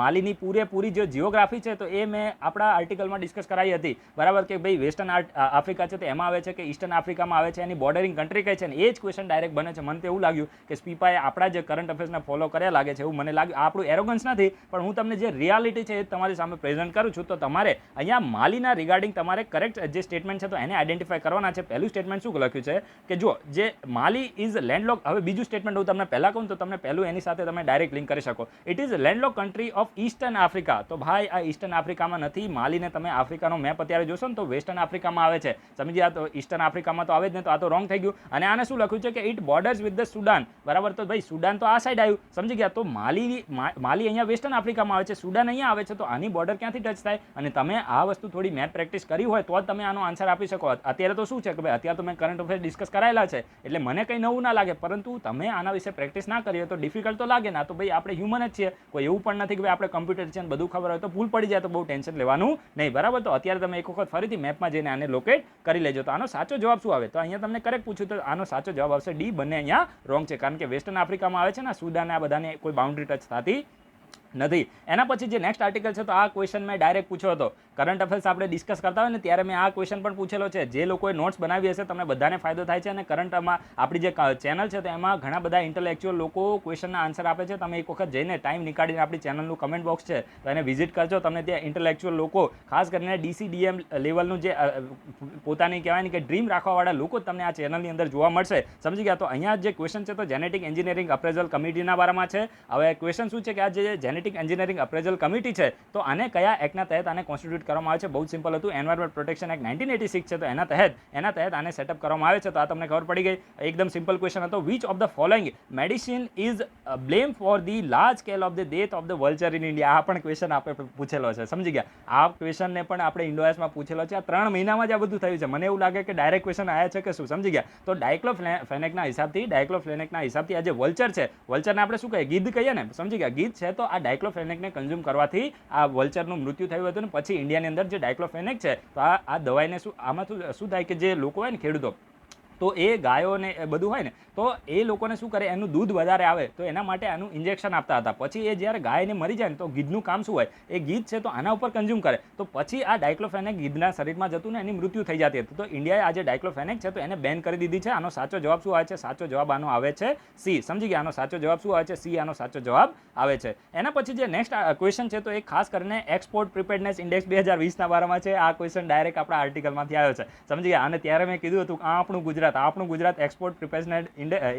પ્રિપેર્ડનેસ ઇન્ડેક્સ છે એમાં ટોપ ઉપર આવ્યું છે. આજે હું ખુશ થોડો વધારે છું એટલે થોડું બની શકે કે તમને થોડી આમ અલગ લાગે. જે નવા મેમ્બર હશે એને થોડું એવું લાગી શકે, પણ જે જૂના મેમ્બર છે એમને એ લોકો સમજી શકે કે ભાઈ ખુશી ક્યારે આવે, જ્યારે તમે મહેનત કરી હોય ને એમાંથી જ્યારે તમારી સામે આઉટકમ આવે ને ત્યારે ખુશી આવે, સમજી ગયા. એટલે જે જૂના મેમ્બર હશે એને તો મજા આવતી હશે, પણ નવા મેમ્બરને એવું લાગી શકે કે આ ભાઈ થોડું વધારે પડતું એમ કરે છે, પણ એવું નથી. રિયાલિટીમાં આ બધા ક્વેશ્ચન આવેલા છે. તમે છે ને આ બધું ચેક પણ કરી શકો છો. અને બની શકશે તો હું તમને સ્ક્રીનશોટ પણ આપી દઈશ. તો આ જે એક્સપોર્ટ પ્રિપેર્ડનેસ ઇન્ડેક્સ 2020 છે તો આમાં મહારાષ્ટ્રની આ આપણું ગુજરાત છે તો એ ટોપ ઉપર આવ્યું હતું. નરેન્દ્ર મોદીનું ગુજરાત ટોપ ઉપર આવ્યું હતું, બરાબર છે. એના પછી આને નીતિ આયોગ દ્વારા રિલીઝ કરવામાં આવે છે. તો આ સ્ટેટમેન્ટ તો સાચું જ છે, બરાબર. પણ તમને અહીંયા શું પૂછ્યું છે? કરેક્ટ. તો કરેક્ટમાં તો બી સાચો જવાબ આવે છે, સમજી ગયા. ગુજરાત આનું ટોપ ઉપર આવે છે એક્સપોર્ટ પ્રિપેર્ડનેસ ઇન્ડેક્સમાં. અને જે ન્યૂઝ ચેનલો છે એના સિવાય દિવ્ય ભાસ્કરના બધા પેપર છે તો એમાં પણ જે ફ્રન્ટ લાઈન ઉપર આ બધું આવ્યું હતું કે ભાઈ આપણું ગુજરાત છે તો એક્સપોર્ટ પ્રિપેર્ડનેસ ઇન્ડેક્સમાં ટોપ ઉપર આવ્યું છે. એના પછી જ આ પહેલો ક્વેશ્ચન આવ્યો છે. અને ખાસ કરીને જે નેશનલ ડિજિટલ હેલ્થ મિશન છે આના વિશે પણ આપણે આર્ટિકલ ડિસ્કસ કરેલો છે. આના વિશે આપણી ઇન્ડોએસમાં આર્ટિકલ ડિસ્કસ થયેલો છે. નેશનલ ડિજિટલ હેલ્થ મિશન આ 3 મહિનામાં જ બધું થયું છે. પેલું કહીએ ને દેશી ભાષામાં કે 3 મહિનામાં જ કાંડ થયો છે બધો, સમજી ગયા. તો આ નેશનલ ડિજિટલ હેલ્થ મિશન છે. આ પ્રધાનમંત્રીએ જ્યારે સ્પીચ આપી હતી ને, સમજી ગયા, અત્યારે 15મી ઓગસ્ટ હતી તો ત્યારે રેડ ફોર્ટ ઉપર સ્પીચ આપવામાં આવી હતી. એના પછી તમે 15મી ઓગસ્ટ અથવા તો 15, 16, 17માં તમે આપણો આર્ટિકલ તમે ચેક કરજો. એમાં તમને આ નેશનલ ડિજિટલ હેલ્થ મિશન વિશે તમને મેન્શન જોવા મળશે. અને ત્યારે મેં તમને કીધું હતું કે આ જે નેશનલ ડિજિટલ હેલ્થ મિશન છે તો એને ઇમ્પ્લિમેન્ટ કરવામાં આવશે નેશનલ હેલ્થ એજન્સી દ્વારા. તો ડાયરેક્ટ ક્વેશ્ચન આવ્યો ને તો આવે જ તે ભાઈ, ના આવે એવું બને જ નહીં. એના પછી જે નેક્સ્ટ ક્વેશ્ચન છે તો એ ખાસ કરીને મેરુ યુનિવર્સિટીના બારામાં છે. તો આ જે મેરુ યુનિવર્સિટી છે તો એ ખાસ કરીને નેશનલ એજ્યુકેશન પોલિસી 2020 છે તો આમાં પ્રપોઝ છે. તો આ મેરુ યુનિવર્સિટી શાની માટે છે? તો એનો સાચો જવાબ આવે છે multi disciplinary education and research. હવે આ આપણી ચેનલમાંથી નથી, આ હું તમને ચોખ્ખું કહું છું. આપણે વધારે પડતું ફેંકતા નથી. આ જે છે આ ક્વેશ્ચન આપણી ચેનલમાંથી નથી. આ પણ કરંટ અફેર્સમાં હતો પણ આપણે કવર કરવાનો રહી ગયો છે. તો અમુક વસ્તુ તો રહી જાય. હવે બધી વસ્તુ આપણે કોઈ ગૂગલ તો છીએ નહીં, સમજી ગયા. તો આજે મેરુ યુનિવર્સિટી છે, મેરુ યુનિવર્સિટી. તો આનો સાચો જવાબ આવે છે B, multi disciplinary education and research. આ આપણી ચેનલમાં ક્યારે પણ ડિસ્કસ થયું નથી. અને આ તો ડાયરેક્ટ થયું છે ભાઈ, આ તો ડાયરેક્ટ થયું છે પ્રજ્ઞતા ગાઈડલાઇન આર એસોસિએટેડ. ત્યારે મેં શું કર્યું હતું, તમે છે ને વિડીયોમાં ચેક કરી લેજો. મેં ખાલી તમને એક જ લાઇનમાં બતાવ્યું હતું કે ક્વેશ્ચન આવશે ને તો પ્રજ્ઞતા ગાઈડલાઇનમાંથી આટલો જ આવશે કે આ ગાઈડલાઇન શાની માટે છે. મિનિસ્ટ્રી ઓફ HRD દ્વારા આ ગાઈડલાઇન આપવામાં આવી હતી અને આ જે ગાઈડલાઇન છે તો ડિજિટલ એજ્યુકેશન માટે હતી. સમજી ગયા? તો આમાં ખાસ કરીને શું થયું હતું કે જે પ્રાઇમરી સેકન્ડરી એજ્યુકેશન છે તો એમાં કલાકો નક્કી કરવામાં આવ્યા હતા કે છોકરાને તમે વધારેમાં વધારે કેટલી કલાક સુધી ડિજિટલી ભણાઈ શકો. પહેલાં શું આખીને આખી કહેવાય ને કે દિવસ છે તો છોકરાઓને ભણાઈ કરતા હતા અને એમની હિસાબથી છોકરાઓના માઇન્ડ ઉપર નેગેટિવ ઇમ્પેક્ટ થતી હતી. તો એટલા માટે મિનિસ્ટ્રી ઓફ HRD એ પ્રજ્ઞતા ગાઈડલાઇન છે તો એને પબ્લિશ કરી હતી. સમજી ગયા? તો આ તમારે યાદ રાખવાનું છે. પ્રજ્ઞતા ગાઈડલાઇન એ ડિજિટલ એજ્યુકેશન માટે આવે છે. અહીંયા ગુજરાતીમાં પણ ડિજિટલ શિક્ષણ જ લખ્યું છે તો તમે એને પણ સમજી શકો છો. પછી જે નેક્સ્ટ છે ને તો એ ખાસ કરીને સોમપેનના બારામાં છે. ડાયરેક્ટ મેં ક્વેશ્ચન પૂછ્યો હતો જ્યારે ટ્રાઇબ ન્યૂઝમાં આવે ને તો ત્યારે હું ટ્રાઇબને લિંક કરીને ક્વેશ્ચન પૂછું છું. તો ત્યારે મેં તમને અંદમાન નિકોબારની ટ્રાઇબ વિશે ક્વેશ્ચન પૂછ્યો હતો અને એ જ્યારે જે લોકોએ જવાબ આપ્યો હશે અથવા તો નોટ ડાઉન કર્યો હશે એ લોકોને આ જવાબ આ ક્વેશ્ચનનો આન્સર આવડી ગયો હશે. તો અહીંયા તમને સોમપેનના બારામાં ઇનકરેક્ટ પૂછ્યું છે. સમજી ગયા? આ તમને પ્રેક્ટિસથી આ વસ્તુ ખબર પડશે. અત્યારે અમુક લોકો, મને ખબર છે ઘણા બધા લોકોએ ભૂલ કરી હશે અને મેં જ્યારે તૈયારીની શરૂઆત કરી હતી ત્યારે આપણે આવા બ્લન્ડર જ કર્યા હતા. કોઈ કંઈ એવું શીખી જ ના આવે. સમજી ગયા? પરંતુ આમાં શું થાય, જ્યારે તમારો થોડો અનુભવ થઈ જાય પછી તમને પહેલાં લાઇટ ક્યાં જાય કે ભાઈ આમાં કરેક્ટ પૂછ્યું છે કે ઇનકરેક્ટ પૂછ્યું છે. સમજી ગયા? તો આ બધું અનુભવથી આવે એટલે કોઈ એવું ભૂલ થઈ હોય તો ક્યારે ખુદને કોસવાના નથી. You are the best person in the world. તો અહીંયા તમને ઇનકરેક્ટ પૂછ્યું છે સોમપેનના બારમાં. તો આપણે હવે સ્ટેટમેન્ટને જોઈએ. They live in the Great Nicobar island. તો ભાઈ આ તો સાચું જ છે, ગ્રેટ નિકોબારમાં જ લે છે. They are included in the particular વલરેબલ tribal group. તો 2019ની યુપીએસસીની પ્રિલિમ એક્ઝામમાં ક્વેશ્ચન પૂછ્યો હતો કે ભાઈ ઇન્ડિયાની અંદર પીવીટીજી કેટલા છે તો 74 છે. કેટલા? 74 પીવીટીજી છે અને આ સોમપેન પણ એક પીવીટીજી છે. પણ તમને પૂછ્યું છે ઇનકરેક્ટ. તો આ તો બંને સાચા છે તો ઇનકરેક્ટ એટલે neither one nor two. Neither one nor two આનો સાચો જવાબ આવે. હવે નીધર વન નોર ટુ ને આપણે ઇંગ્લિશમાં ગુજરાતીમાં શું કહીએ? એક અથવા બે, એક પણ નહીં. તો આનો સાચો જવાબ આવે છે ડી, કારણ કે બંને સ્ટેટમેન્ટ સાચા છે. ઇનકરેક્ટ એક પણ નથી. એના પછી જે નેક્સ્ટ જે છે તો આના વિશે મેં ડાયરેક્ટ ક્વેશ્ચન પૂછ્યો હતો. જ્યારે ઓર્ગેનાઇઝેશન ન્યૂઝમાં હોય ને તો હું તમને લિંક કરીને ક્વેશ્ચન પૂછું છું. બરાબર? આપણે ડેલી કરંટ અફેર્સ વિડીયોની આ પોલિસી છે. તો ગલ્ફ કોઓપરેશન કાઉન્સિલ વિશે મેં તમને ક્વેશ્ચન પૂછ્યો હતો કે આની કેટલી કન્ટ્રી આની મેમ્બર છે. તો જે લોકોએ જવાબ આપ્યો એના આજે 2 માર્ક્સ પાકા છે. સમજી ગયા? તો આજે ગલ્ફ કોઓપરેશન કાઉન્સિલ છે એમાં યમન મેમ્બર નથી. સમજી ગયા? યમન આનું મેમ્બર નથી. બાકીની 3 કન્ટ્રી મેમ્બર છે. હવે આ ક્વેશ્ચનને તમારે સોલ્વ કરવો હોય તો કઈ રીતે તમે કરો? તો યમન આને હટાવી દો તો આ 3 હટી જાય ને બાકી હવે સાઉદી અરેબિયા તો હોય જ ને ભાઈ. આ તો એક ડોમિનન્ટ કન્ટ્રી છે ગલ્ફ રિજનની અંદર. સાઉદી અરેબિયા તો ડોમિનન્ટ કન્ટ્રી છે. તો આનો જે જવાબ આવે છે તો 1, 2 and 4 આનો જવાબ આવે છે. સી આનો જવાબ આવે છે. સમજી ગયા? આ લાઈવ પેપર હું તમને સોલ્વ કરીને બતાવું છું. જો આ વસ્તુ તમને અમુક જ્યારે ગોખણપટ્ટી કરીને, હું અત્યારે માની લો કે તમને મારે ગોખણપટ્ટી કરીને બોલવાનું હોય તો આ વસ્તુ પોસિબલ જ ના થાય. પણ આ વસ્તુ આપણે કરંટ અફેર્સમાં પહેલાંથી ઓલરેડી ઇન્કલ્કેટ કરેલી છે. તો આ નેચરલી હું તમને દરેકે દરેક વસ્તુ અત્યારે કહી રહ્યો છું. સમજી ગયા? હવે આ જે છે ને તો ઝોનલ કાઉન્સિલના વિશે પણ મેં ક્વેશ્ચન પૂછેલો છે. સમજી ગયા? મને એકને એક બોલીને હવે મને ખુદને કંટાળો આવી ગયો. પણ આ બધા ક્વેશ્ચન આપણે પૂછેલા છે. ઝોનલ કાઉન્સિલ વિશે ક્વેશ્ચન પૂછેલો છે. આ ઝોનલ કાઉન્સિલમાં સ્ટેટમેન્ટ શું આપ્યું છે કે જે પ્રધાનમંત્રી છે તો આ ઝોનલ કાઉન્સિલના ચેરમેન હોય છે. તો આ તો સાવ મજાક છે. બરાબર? પ્રધાનમંત્રી ના હોય ભાઈ, જે આપણા યુનિયન હોમ મિનિસ્ટર આના ચેરમેન છે. સમજી ગયા? તો આ તો પપ્પુ ક્વેશ્ચન હતો. અને ઇટ ઇઝ કોન્સ્ટિટ્યુશનલ બોડી. તો આ બી સાવ રોંગ છે, કારણ કે સ્ટેટ રીઓર્ગેનાઇઝેશન એક્ટના તહેત આને બનાવવામાં આવી છે. આ એક સ્ટેચ્યુટરી બોડી છે અને આના જે પણ ડિસિઝન હોય તો જસ્ટ એડવાઇઝરી હોય છે, કોઈ બાઇન્ડિંગ હોતા નથી. સમજી ગયા? અને ઝોનલ કાઉન્સિલ વિશે જીપીએસસીએ 2019ની ક્લાસ 1-2 એક્ઝામમાં પણ ક્વેશ્ચન પૂછ્યો હતો. તો આ બધું તમને ખબર પડી ગઈ. તો આ બંને સ્ટેટમેન્ટ અહીંયા તમને શું પૂછ્યું છે? કરેક્ટ પૂછ્યું છે. આ પણ રોંગ છે, આ પણ રોંગ છે. તો ડી આનો જવાબ આવે. એક પણ કરેક્ટ નથી. સમજી ગયા? તો આ તમને આનો પણ આન્સર મળી ગયો હશે. પછી હવે આ છે ને એ બહુ જ સારો એવો ક્વેશ્ચન છે. બહુ જ સારો ક્વેશ્ચન શું છે કે આપણા જે કોન્સ્ટિટ્યુશનની અંદર ફંડામેન્ટલ રાઇટ છે તો એમાં કેટલાક ફંડામેન્ટલ રાઇટ ભારતના સિટીઝનને ફક્ત અવેલેબલ છે, કેટલાક ભારતના સિટીઝનને અવેલેબલ છે ફક્ત, અને અમુક એવા ફંડામેન્ટલ રાઇટ છે જે ભારતના સિટીઝન અને ફોરેનર્સ બંનેને અવેલેબલ છે. સમજી ગયા? તો તમારે યાદ શું રાખવાનું છે કે આર્ટિકલ 15, આર્ટિકલ 16, આર્ટિકલ 19, આર્ટિકલ 29 અને આર્ટિકલ 30. તો આટલા જે આર્ટિકલ છે તો એ આટલા ફંડામેન્ટલ રાઇટ ફક્ત અને ફક્ત ભારતના નાગરિકને અવેલેબલ છે. તો આર્ટિકલ 19 શું છે? Freedom of speech and expression. તો આ freedom of speech and expression એ ફોરેનરને અવેલેબલ નથી. તો હવે તમારે શું કરવાનું હતું? ખાલી આ જે 4 છે ને તો આને જ એલિમિનેટ કરવાનું હતું. અહીંયા તમે જુઓ આ 4 છે તો એ ફોરેનરને અવેલેબલ નથી અને નોટ અવેલેબલ ટુ ફોરેનર્સ. એક minute, let me check. Which of the following right are not available to the foreigners in India. તો આ ચોથો આ જે રાઇટ છે તો એ તો અવેલેબલ નથી. તો આનો સાચો જવાબ હશે. હવે જો freedom of life and personal liberty. તો આ તો ભાઈ બધાને અવેલેબલ હોય. જીવવાનો તો અધિકાર બધાને હોય ને, તો ફોરેનરને પણ પણ હોય તો આ શું લખ્યું છે, નોટ અવેલેબલ લખ્યું છે, તો આ તો આનો જવાબ નહીં આવે, કારણ કે આ તો અવેલેબલ છે. એના સિવાય જે રાઇટ ટુ રિલિજિયસ ફ્રીડમ, તો આ બી અવેલેબલ છે ભાઈ, રાઇટ ટુ રિલિજિયસ ફ્રીડમ છે તો એ પણ અવેલેબલ છે, પરંતુ જે equality of opportunity in matter of public employment અને right to freedom of speech and expression, તો આ બંને અવેલેબલ નથી. તો એના માટે અહીંયા તમને નથી પૂછ્યું છે, નથી અવેલેબલ, તો આનો સાચો જવાબ આવશે 2 and 4, એટલે કે બી આનો સાચો જવાબ આવે છે. સમજી ગયા? તો આ પણ તમને ખબર પડી ગઈ હશે. એના પછી જે નેક્સ્ટ જે ક્વેશ્ચન છે તો એ ખાસ કરીને which of the following positions are mentions in the constitution of India, એટલે કે ભારતનું સંવિધાન છે, બંધારણ છે, તો એની અંદર કઈ પોઝિશન મેન્શન છે. તો આ લીડર ઓફ ઓપોઝિશન તમે હંમેશા ન્યૂઝમાં જોતા હોય કે ભાઈ આ તો મેન્શન છે, તો આ પણ મેન્શન નથી. લીડર ઓફ ઓપોઝિશન છે તો આ એક સ્ટેચ્યુટરી પોસ્ટ છે, આની માટેનો એક્ટ છે salary and allowances of the leader of opposition of the parliament. આ એક્ટના તહેત આ બોડીને બનાવવામાં આવી છે, તો આ કોઈ કોન્સ્ટિટ્યુશનલ બોડી નથી ને આ વ્હીપ તો સાવ ફાલતુ બોડી છે. એનો મતલબ એ થયો કે એક કન્વેન્શન છે, સમજી ગયા? વ્હીપ માટે કોઈ એક્ટ પણ નથી ને કશું નથી, સમજી ગયા? અને કોઈ જે લોકસભા રાજ્યસભાની રૂલ બુક હોય એની અંદર પણ મેન્શન નથી, જસ્ટ ખાલી પોલિટિકલ પાર્ટીના કન્વેન્શનથી આને બનાવવામાં આવી છે. તો આ પણ તમને ખબર પડી કે એક પણ બંનેમાંથી એક પણ કોન્સ્ટિટ્યુશનની અંદર મેન્શન નથી. જવાબ આનો આવે છે ડી. શું જવાબ આવે છે? ડી. એટલે આમાં તમને શું પૂછ્યું છે, કઈ મેન્શન છે, તો એક પણ મેન્શન નથી, તો જવાબ આનો આવશે ડી.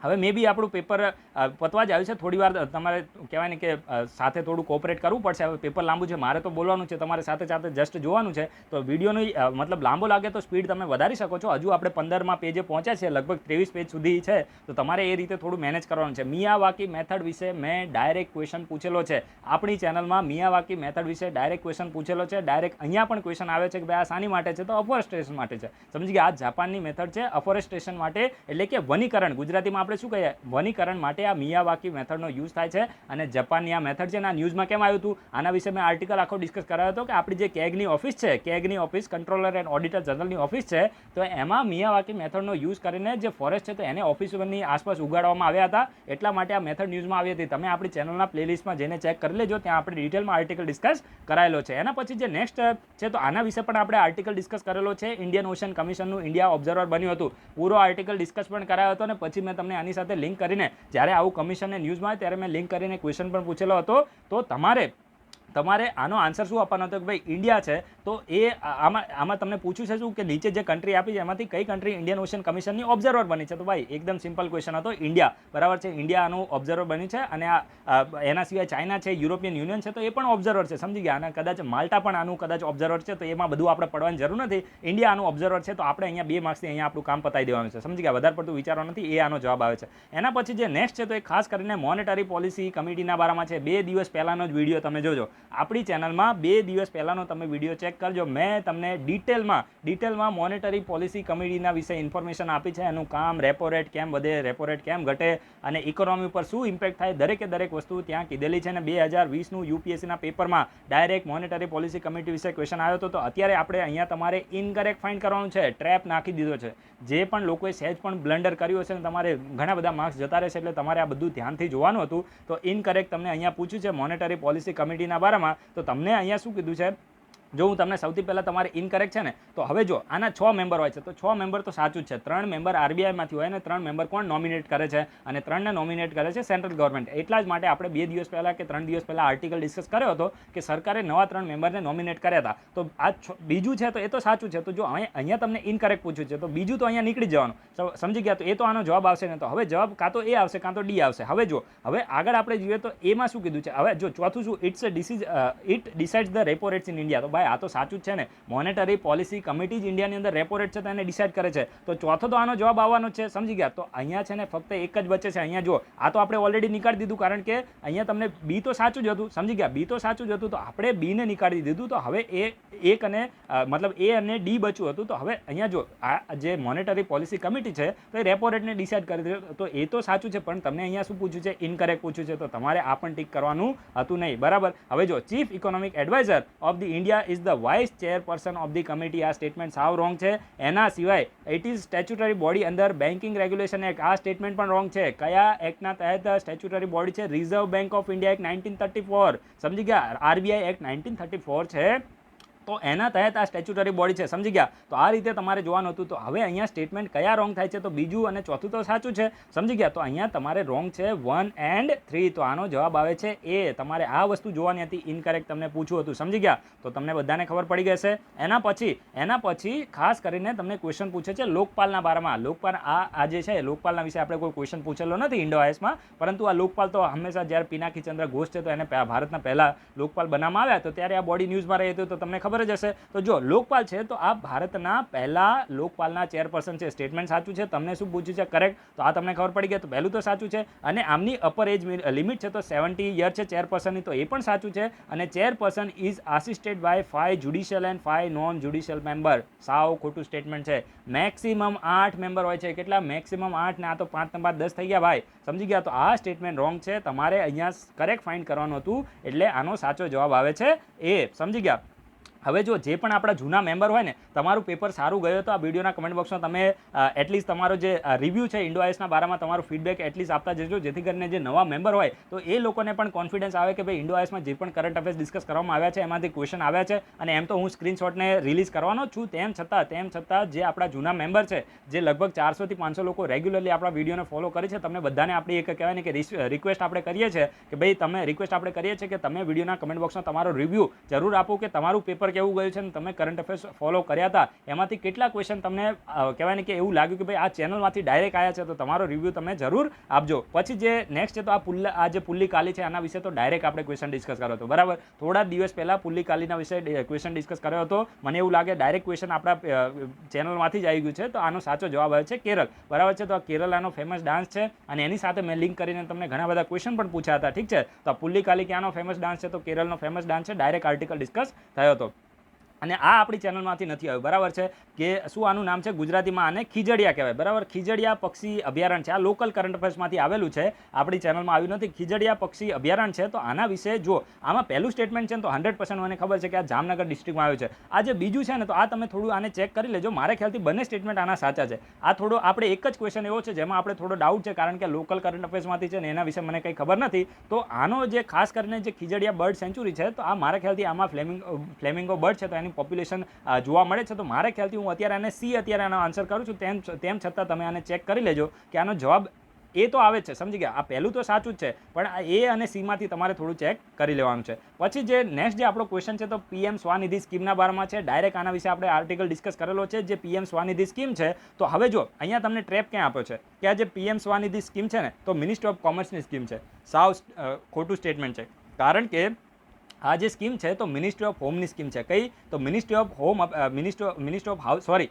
બોલવામાં થોડી ભૂલ થઈ છે, મિનિસ્ટ્રી ઓફ હાઉસિંગ આવે, ઠીક છે. મિનિસ્ટ્રી ઓફ હાઉસિંગની આ સ્કીમ છે. તો આ તમારે યાદ રાખવું છે. જે પીએમ સ્વાનિધિ છે, હવે થોડો ટાઈમ વધારે થયો ને એટલે આવું રહેવાનું, ઠીક છે. તો પીએમ સ્વાનિધિ સ્કીમ છે તો ministry of housing and urban અફેર્સની સ્કીમ છે. અને પહેલું સ્ટેટમેન્ટ તો બિલકુલ સાચું છે કે જે સ્ટ્રીટ વેન્ડર હોય, સ્ટ્રીટ વેન્ડર, તો એને 10,000 રૂપિયા સુધીની લોન આપવામાં આવે છે. તો પહેલું સ્ટેટમેન્ટ સાચું છે, તમારે કરેક્ટ જ ફાઇન્ડ કરવાનું હતું. બીજું તો રોંગ છે. મિનિસ્ટ્રી ઓફ હાઉસિંગ અને અર્બન અફેર્સ દ્વારા જે સ્ટ્રીટ વેન્ડર એટલે શું થાય, અહીંયા જો ક્યાંક લખ્યું હશે લારી વાળા હોય ને, ફેરી આપણે એને કહીએ, તો એની માટે 10,000 રૂપિયાની લોન આમાં આપવામાં આવે છે. Ministry of housing and urban અફેર્સની આ સ્કીમ છે, ઠીક છે. એના પછી જે નેક્સ્ટ ક્વેશ્ચન હતો તો ખાસ કરીને બુકના વારામાં હતો, થોડું આમ અલગ પ્રકારનું આપણે આને ક્વેશ્ચન કહી શકીએ, પણ અહીંયા છે ને તમારે થોડું લોજિક લગાવવાનું હતું. અહીંયા શું લખ્યું હતું? Overdraft saving the Indian saver. તો આ જે બુક છે તો આ કોના દ્વારા લખવામાં આવી હતી બુક, અથવા તો આપણે આને રિપોર્ટ કે એવું કંઈ કહીએ, તો અહીંયા તમને ડૉક્ટર રઘુરામ રાજન આપ્યા છે. તો આ સ્ટેટમેન્ટ સાવ રોંગ છે, સમજી ગયા. આ જે તમને પેર આપી છે ને આ રોંગ છે, કારણ કે આમાં આવે છે આપણા ઉર્જિત પટેલ, જેમને રેઝિગ્નેશન આપી દીધું ને, બરાબર. તો ઉર્જિત પટેલ દ્વારા ઓવરડ્રાફ્ટ સેવિંગ ધ ઇન્ડિયન સેવર છે તો આ લખવામાં આવ્યું છે. અને પછી આ ખાસ કરીને બેકસ્ટેજ આ જે તમને મેચ કરીને આપ્યું છે તો એ બિલકુલ સાચું છે. મોન્ટેગ સિંઘ અહલુવાલિયા, તો એમના દ્વારા લખવામાં આવ્યું છે. તો આનો સાચો જવાબ શું આવે છે? તમને કરેક્ટ પૂછ્યું છે, બી આનો સાચો જવાબ આવે છે, ઠીક છે. આ આપણી કરંટ અફેર્સમાંથી આવેલું નથી, અને આ ડાયરેક્ટ આપણા કરંટ અફેર્સમાંથી આવેલું છે કે ભાઈ કહેવાય ને કે જે ડિપોઝિટ હોય, બેંકની અંદર ડિપોઝિટ હોય તો એમાં ઇન્સ્યોરન્સ કવરેજ કેટલું કરવામાં આવ્યું છે, બરાબર. તો બજેટ 2020માં ઇન્સ્યોરન્સ કવરેજ પહેલાં કેટલું હતું? તો 1 લાખથી વધારીને 5 લાખ કરવામાં આવ્યું છે. ડાયરેક્ટ ક્વેશ્ચન બનેલો છે. જે પણ લોકોએ બજેટને પણ ફોલો કર્યું હશે તો એ લોકોએ પણ આનો આન્સર સાચી રીતે આપી દીધો હશે. પછી આવે છે પીએમ કુસુમ યોજના.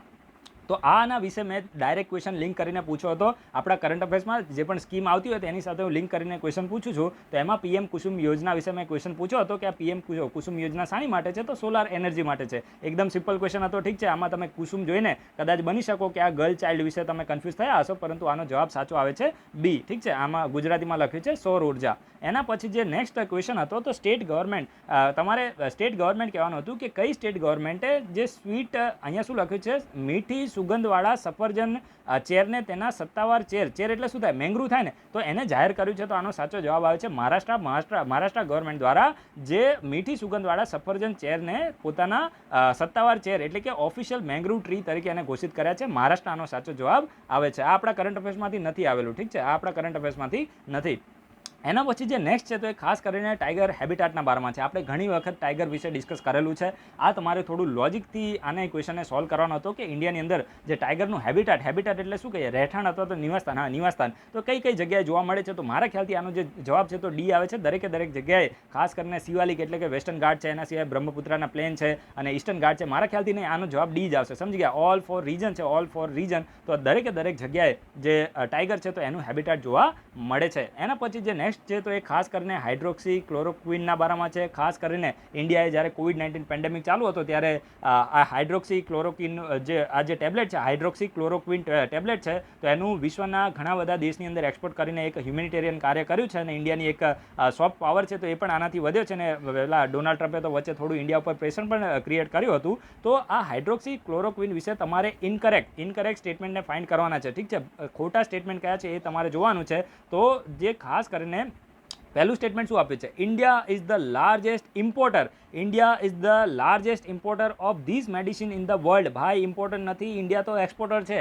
હાઇડ્રોક્સી ક્લોરોક્વિનનું ઇન્ડિયા એક્સપોર્ટર છે. તો પહેલું સ્ટેટમેન્ટ રોંગ થયું. બીજું સ્ટેટમેન્ટ શું આપ્યું, it is use in the treatment of the malaria. બરાબર છે, મલેરિયાની ટ્રીટમેન્ટ માટે યુઝ થાય છે. સ્ટેટમેન્ટ સાચું છે. પહેલું સ્ટેટમેન્ટ રોંગ છે. ઇન્ડિયા એક્સપોર્ટર છે. ભારતમાંથી પ્રોડ્યુસ થઈને ધ હિન્દુમાં, ઇન્ડિયન એક્સપ્રેસમાં, ફાઇનાન્શિયલ એક્સપ્રેસમાં બધી જગ્યાએ આર્ટિકલ આવ્યો હતો કે ભાઈ ઇન્ડિયા છે તો વર્લ્ડની અંદર જે હાઇડ્રોક્સી ક્લોરોક્વિન છે તો એના લાર્જેસ્ટ પ્રોડ્યુસર અને એક્સપોર્ટરમાં ઇન્ડિયા આવી છે. તો આનો સાચો જવાબ શું આવે, તમારે ઇનકરેક્ટ ફાઇન્ડ કરવાનું હતું, એ આનો સાચો જવાબ આવે છે. એના પછી જે નેક્સ્ટ છે તો એ ખાસ કરીને find the incorrect statement India's foreign trade. આ ઇનકરેક્ટ છે ને, આ બહુ વધારે પડતું કરી દીધું છે. કારણ કે તમે યુપીએસસીનું પેપર જોવો તો આટલું બધું નથી હોતું. આટલા બધા ઇનકરેક્ટ ના પૂછાય, છોકરાઓ થોડી ભૂલ કરી દે. ઠીક છે, આ યુપીએસસી જે નોટ પૂછે ને, યુપીએસસી નોટ આપે ને તો પણ એને હાઇલાઇટ કરી દે, બોલ્ડ કરી દે છે. ઠીક છે, તો આ સ્પીપાવાળાએ થોડું વિચારવા જેવું છે. વધારે પડતું ઇનકરેક્ટ કરીને એટીટ્યુડ બતાવ્યો કે એવું આપણને લાગી રહ્યું છે. ઠીક છે, તો ખાસ કરીને તમને અહીંયા શું કીધું છે કે incorrect statement about the India's foreign trade. તો ઇન્ડિયાના ફોરેન ટ્રેડના બારામાં ઇનકરેક્ટ સ્ટેટમેન્ટ છે તો એને તમારે ફાઇન્ડ કરવાના છે. તો director general of the foreign trade is attach office of the commerce ministry. તો આ સ્ટેટમેન્ટ સાવ સાચું છે. કોમર્સ મિનિસ્ટ્રીની અટેચ ઓફિસ છે director general of foreign trade. હવે બીજું સ્ટેટમેન્ટ છે ને, ટ્રેપ છે. ધ્યાન રાખજો, આમાં મોટા ભાગના લોકોએ ભૂલ કરી હશે. એશિયાનો પહેલો એક્સપોર્ટ પ્રોસેસિંગ ઝોન એ કંડલાની અંદર સેટઅપ કરવામાં આવ્યો છે. એટલે કે એશિયાનો પહેલો નિકાસ પ્રક્રિયા ક્ષેત્ર એ કંડલામાં સેટઅપ કરવામાં આવ્યો હતો. તો આ સ્ટેટમેન્ટ અહીંયા શું લખ્યું છે, 1991. તો ભાઈ આ સ્ટેટમેન્ટ રોંગ છે. આટલે સુધીનું સ્ટેટમેન્ટ સાચું છે. આટલે સુધીનું 90% સ્ટેટમેન્ટ 95% સાચું છે. આ જ રોંગ છે. 1965 આવે છે. કેટલા, 1965માં સેટઅપ કરવામાં આવ્યું હતું. તો આ પ્રકારના ટ્રેપથી તમારે બચવાનું હોય છે. અને તમને અહીંયા ઇનકરેક્ટ પૂછ્યું છે તો ઇનકરેક્ટમાં શું આવશે, બી આનો સાચો જવાબ આવશે. દરેક લોકોને સમજ પડી ગઈ. તો આ બધી વસ્તુને તમારે ધ્યાનમાં રાખવી પડે. ભૂલ થઈ હોય તો કોઈ ટેન્શન લેવાનું નથી, કોઈ રિગ્રેટ કરવાનું નથી. પેપર જતું રહ્યું, OMR જતી રહી, હવે એમાં કોઈ પરિવર્તન થવાનું નથી. જો બીત ગઈ સો બાત ગઈ, જીવન में एक सितारा था, माना वो बेहद प्यारा था, जो लूट गया वो लूट गया, अंबर के आनंद को देखो बीत कितने उसके तारे टूटे, कितने उसके प्यारे छूटे, जो छूट गए फिर कहाँ मिले, पर બોલો ઉન છૂટે તારો પર કબ અંબર શોક મનાતા હે. એટલે ક્યારેય શોક નહીં મનાવવાનો. જે થઈ ગયું એ થઈ ગયું. બરાબર, હવે આપણે આગળ વધી જઈએ. થોડું કહેવાય ને કે તમને મોટિવેટ કરવા પણ જરૂરી હતા. કારણ કે જ્યારે ક્વેશ્ચન ખોટા પડે ને ત્યારે દુઃખ થાય છે. આ કહેવાય ને કે આ બધી પ્રિપેરેશન કરીને નીકળ્યા હોય એટલે આપણને ખબર પડે. મેં પણ ક્યારેક અમુક ક્વેશ્ચન હોય તો એકદમ સિલી મિસ્ટેક પણ કરી હોય એટલે ખબર પડે કે ભાઈ ભૂલ પડે એટલે થોડું દુઃખ તો થતું હોય છે. હવે જો આ જે ક્વેશ્ચન છે ને, આત્મનિર્ભર ભારત ઇનિશિયેટિવ છે, તો એમાં જે MSME ઇન્ડસ્ટ્રી છે તો એની ડેફિનેશનને ચેન્જ કરવામાં આવી. હવે આ થોડો છે ને થોડો કોન્ટ્રોવર્શિયલ ટોપિક છે, તો એવો ક્વેશ્ચન છે તો એવું મને લાગી રહ્યું છે. શા માટે? કારણ કે તમે જોશો ને તો મને તો જ્યાં સુધી મારા રીડિંગમાં આવે છે તો મને ખબર છે કે ડેફિનેશન ચેન્જ કરવામાં આવી ને તો એમાં એન્યુઅલ ટર્નઓવર છે તો એને મતલબ ધ્યાનમાં લેવામાં આવ્યું છે, સમજી ગયા. પરંતુ મને અત્યારે હવે તમે એક વસ્તુ જો અહીંયા તમને શું પૂછ્યું છે, અહીંયા તમને એવું પૂછ્યું છે કે અંડર આત્મનિર્ભર initiative the government has link the definition of the MSME industries with, તો શાની સાથે લિંક કરી છે?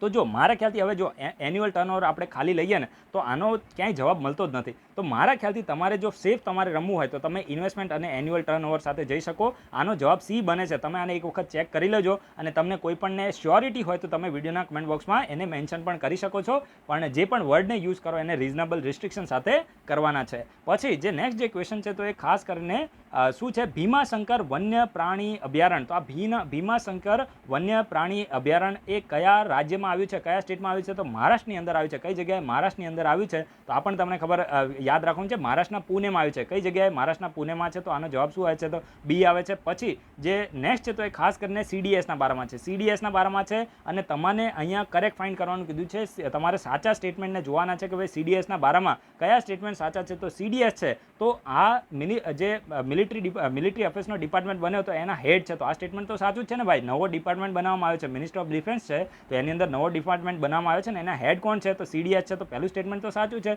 બીજું શું છે? He has rank of 5 star general. તો ભાઈ આ સ્ટેટમેન્ટ રોંગ છે. 4 સ્ટાર જનરલ, 4 સ્ટાર જનરલનું રેન્ક આપવામાં આવ્યું છે. આમની પાસે 5 સ્ટાર જનરલ નથી, જેથી કરીને કોઈ ડિસ્ક્રિમિનેશન ના થાય, સમજી ગયા. જે આર્મીના ચીફ હોય, એરફોર્સ છે તો એના ચીફ હોય, નેવીના ચીફ હોય, તો આ બધાનો ઈગો ડાઉન થઈ જાય ને, તો એટલા માટે બધાને એક લેવલ ઉપર રાખવા માટે આમને વધારે પાવર તો આપવામાં જ આવ્યો છે. પણ કહેવાનો મતલબ આમને 5 સ્ટાર જનરલ નથી, હજુ આમને 4 સ્ટાર જનરલ જ છે, સમજી ગયા. એટલે કે વધારે પડતો પાવર એમની પાસે કેપ્ચર ના થઈ જાય. હવે તમે એક વસ્તુ જો, આ બીજું સ્ટેટમેન્ટ રોંગ થયું ને તો આ બીજાને તમે એલિમિનેટ કરો. ઓલ 3 તો આવે નહીં, આ પણ આવે નહીં, આ પણ આવે નહીં, તો તમારો જવાબ ડિડ્યુસ થઈ જાય છે. સી આનો જવાબ ડિડ્યુસ થાય છે. તમારે ફાઇન્ડ શું કરવાનું હતું? તો કરેક્ટ. તો હવે જો પહેલું અને ત્રીજું અહીંયા સાચું થયું, બીજું રોંગ થયું, તો આ તો આવે ને આ બી ના આવે. અને બિપિન રાવત છે તો એ તો પહેલા ઇન્ડિયાના CDS છે, તો આ તો બધાને ખબર જ હશે, બરાબર. હવે જો આ તો સાવ એકદમ પપ્પુ જેવો ક્વેશ્ચન પૂછ્યો તો કે ભાઈ ભારત રત્ન અવોર્ડ 2019માં મળ્યો તો આ ભારતના પ્રેસિડેન્ટ દ્વારા કોને આપવામાં આવ્યો? તો ભાઈ દીનદયાલ ઉપાધ્યાય એ ન્યૂઝમાં નથી, બરાબર. અટલ બિહારી વાજપેયી નથી. બધાને ખબર છે કે ભૂપેન હજારિકા છે, પ્રણવ મુખર્જી છે. તો આ લોકોને 3 લોકોને અવોર્ડ મળ્યો હતો, ઠીક છે. તો પ્રણવ મુખર્જી અને ભૂપેન હજારિકા છે તો આમને અવોર્ડ આપવામાં આવ્યો. તો આ દીનદયાલ ઉપાધ્યાયને આ લોકો ક્યાંથી આવી ગયા ના મને ખબર ના પડી. થોડું ઓપ્શન આપાતો તો સારી રીતે આપાતા, બરાબર. આ પ્રકારના અમુક ક્વેશ્ચનો કહેવાય ને કે ઉપર ઇનકરેક્ટ કરીને વધારે પડતું લેવલ બતાવે પછી આવા ક્વેશ્ચન પૂછે તો ઇમેજ ડાઉન થાય, ઠીક છે. પછી જે નેક્સ્ટ છે તો એ ખાસ કરીને ગ્રીન ક્લાઇમેટ ફંડના બારામાં છે. ડાયરેક્ટ મેં ઇન્ડોઆઈસમાં ક્વેશ્ચન પૂછેલો છે. ગ્રીન ક્લાઇમેટ ફંડના વિશે ડાયરેક્ટ ક્વેશ્ચન લગભગ સપ્ટેમ્બર મહિનામાં જ પૂછ્યો હતો. પહેલું સ્ટેટમેન્ટ છે, it was set up by the United Nation framework convention on climate change, જેને આપણે શોર્ટમાં UNFCCC કહીએ છીએ. તો કરેક્ટ ફાઇન્ડ કરવાનું છે. તો પહેલું તો સાચું જ છે અને આનું હેડક્વાર્ટર છે તો સાઉથ કોરિયાના ઇન્ચિયોનમાં લોકેટેડ છે, સમજી ગયા. તો બીજું પણ સાચું છે. તમને કરેક્ટ ફાઇન્ડ કરવાના છે. સી આનો સાચો જવાબ આવે છે. સાઉથ કોરિયાના ઇન્ચિયોનમાં લોકેટેડ છે. એના પછી જો આજના જ વિડીયોમાં આજ તમે એક કામ કરજો, આજનો સવારનો વિડીયો જોજો. મેં આજે સવારના વિડીયોમાં એશિયન ઇન્ફ્રાસ્ટ્રક્ચર ઇન્વેસ્ટમેન્ટ બેંક વિશે ક્વેશ્ચન પૂછ્યો છે. આજ સવારે જ પૂછેલો છે. હવે તમને એવું લાગે હવે આજ સવારે તો મેં પેપર જોયું નહોતું ને, બરાબર છે. તો આજ સવારે જ મેં આજનો વિડીયો મેં છે ને લગભગ 9:30 વાગે અપલોડ કરી દીધો હતો. તો 9:30 પહેલાં તમારું પેપર આવ્યું નહોતું. તો મેં આજે જ ક્વેશ્ચન પૂછેલો છે. મેં આજે ન્યૂ ડેવલપમેન્ટ બેંક વિશે ડિસ્કસ કર્યું અને પછી એની સાથે લિંક કરીને એશિયન ઇન્ફ્રાસ્ટ્રક્ચર ઇન્વેસ્ટમેન્ટ બેંક વિશે ક્વેશ્ચન પૂછો અને આજે જ આ ક્વેશ્ચન આવી ગયો, સમજી ગયા. તો આ રીતે તમે જોઈ શકો છો કે આપણા કરંટ અફેર્સ કયા લેવલના ડિસ્કસ થાય છે. તો આમાં શું લખ્યું છે? જે એશિયન ઇન્ફ્રાસ્ટ્રક્ચર ઇન્વેસ્ટમેન્ટ બેંક છે, હવે ત્યારે મેં સવારમાં તમને કહેવાય ને કે કીધું પણ હતું કે AIIB છે એનું હેડક્વાર્ટર તમારે યાદ રાખવું હોય ને, જો ન્યૂ ડેવલપમેન્ટ બેંકનું હેડક્વાર્ટર ક્યાં છે તો NS એટલે કે N ધ્રુવ અને S ધ્રુવ. જે ચુંબક હોય તો એનું એક ધ્રુવ હોય N અને એક ધ્રુવ હોય S, એટલે કે ન્યૂ ડેવલપમેન્ટ બેંકનું હેડક્વાર્ટર છે સંઘાઈમાં અને એશિયન ઇન્ફ્રાસ્ટ્રક્ચર ઇન્વેસ્ટમેન્ટ બેંક છે તો એનું હેડક્વાર્ટર છે બીજિંગમાં. તો મેં તમને AB અને NS કરીને આજ સવારે જ યાદ કરાવ્યું છે. જે લોકોએ ચેક કરવું હોય આજનો વિડીયો જોઈ લેજો. તો આનો પહેલું સ્ટેટમેન્ટ તો સાચું થયું ને ભાઈ, સમજી ગયા. કારણ કે આનું હેડક્વાર્ટર ક્યાં છે? બીજિંગમાં છે અને ઇન્ડિયા આનું સેકન્ડ લાર્જેસ્ટ સ્ટેક હોલ્ડર છે. તો ભાઈ આજે જ મેં સવારે પૂછ્યું છે કે આમાં લાર્જેસ્ટ સ્ટેક હોલ્ડર અને સેકન્ડ લાર્જેસ્ટ અને થર્ડ લાર્જેસ્ટ સ્ટેક હોલ્ડર કોણ છે, સમજી ગયા. આજે તમે ચેક કરી લેજો. તો આ ડાયરેક્ટ ક્વેશ્ચન બન્યા છે અને આ સ્ટેટમેન્ટ રોંગ છે. ત્રીજું સ્ટેટમેન્ટ રોંગ છે. ઇન્ડિયા આનું સેકન્ડ લાર્જેસ્ટ સ્ટેક હોલ્ડર છે, ચાઇના ફર્સ્ટ લાર્જેસ્ટ છે ને આને 2009માં નથી બનાવવામાં આવ્યું, આને બનાવવામાં આવ્યું છે 2016માં જ્યારે મોદીજી આવ્યા એના પછી આને બનાવવામાં આવ્યું છે. તો ત્રીજું તો રોંગ થયું, તો 3 હટી જાય તો ડાયરેક્ટ તમે આનો આન્સર આપી શકો છો. સી આનો સાચો જવાબ છે. બધા સ્ટેટમેન્ટ ખબર ના હોય અને આ જે ખબર હોય ને કે ભાઈ 2016માં બન્યું છે, મોદી આવ્યા પછી બન્યું છે, તો તમે તો પણ આનો આન્સર આપી શકો. આ 3ને હટાવી દો તો સી આનો જવાબ બની જાય છે. નેક્સ્ટ જે ક્વેશ્ચન છે, જો કેટલા પેજ થયા, 23મું આ છેલ્લું પેજ આવી ગયું, બરાબર. હવે પતવા આવ્યું છે.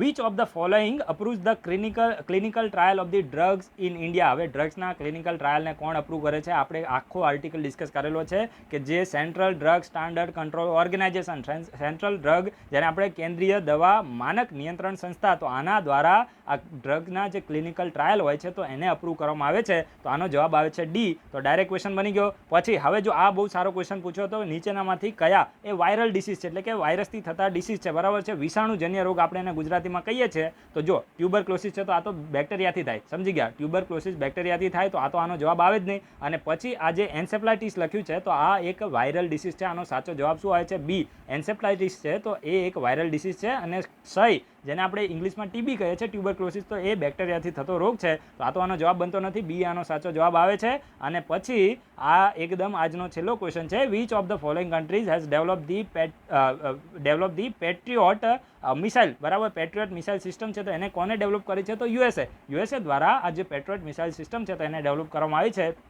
તો આજે આપણે બધા આર્ટિકલને ડિસ્કસ કરી લીધા છે. વિડીયો તમને બની શકે થોડો લાંબો લાગ્યો હશે. અને અમુક વખતે મેં તમને અગેન એન્ડ અગેન કીધું છે કે ભાઈ ઇન્ડોઆઈએસમાંથી ક્વેશ્ચન આવ્યા, ઇન્ડોઆઈએસમાંથી આવ્યા. તો આ રિયાલિટી છે એટલે મેં તમને કીધું છે. તો તમે દરેક લોકોને હું એટલું રેકમેન્ડ અંતમાં કરીશ કે ભાઈ તમે પણ લોકો, તમે નવા મેમ્બર હોય તો આપણી ટેલિગ્રામ ચેનલમાં જોઈન થઈ જાઓ અને ડેઇલી આપણા વિડીયોને ફોલો કરવાનું ચાલુ કરી દો. હવે જો પીઆઈની એક્ઝામ આવવાની છે, એસટીઆઈની એક્ઝામ આવવાની છે તો ડાયરેક્ટ ક્વેશ્ચન બનશે. છેલ્લા 6 મહિનાના કરંટ અફેર્સ તમે જોઈ લેજો. હવે 3 મહિના પછી આવવાની છે. 3 મહિનાના ઓલરેડી આપણે 3 મહિના અને લગભગ 10-12 દિવસના વિડીયો અપલોડ કરેલા છે. બાકીના તમે હજુ પણ 3 મહિના હું વિડીયો અપલોડ કરવાનો છું. તો તમે 6 મહિનાના પેપર આ જે આપણા વિડીયો જોઈ લેશો, મારી ગેરંટી છે કે નેશનલ અને ઇન્ટરનેશનલ લેવલના તમારા ક્વેશ્ચન ક્યારેય રોંગ નહીં પડે, જો તમે રિવિઝન કર્યું હશે તો. અધરવાઇઝ તો ભૂલ પડી જાય, સમજી ગયા. રિવિઝન તો કરવું જ પડે. અને હું એકદમ રિજનલ લેવલના કરંટ અફેર્સ હોય એને કવર કરતો નથી, કારણ કે હવે જીપીએસસીનું લેવલ એ વધી ગયું છે ને. જીપીએસસીમાં કોઈ દિવસ આ પ્રકારના રિજનલ લેવલના એટલા વધારે હવે ક્વેશ્ચન આવતા નથી.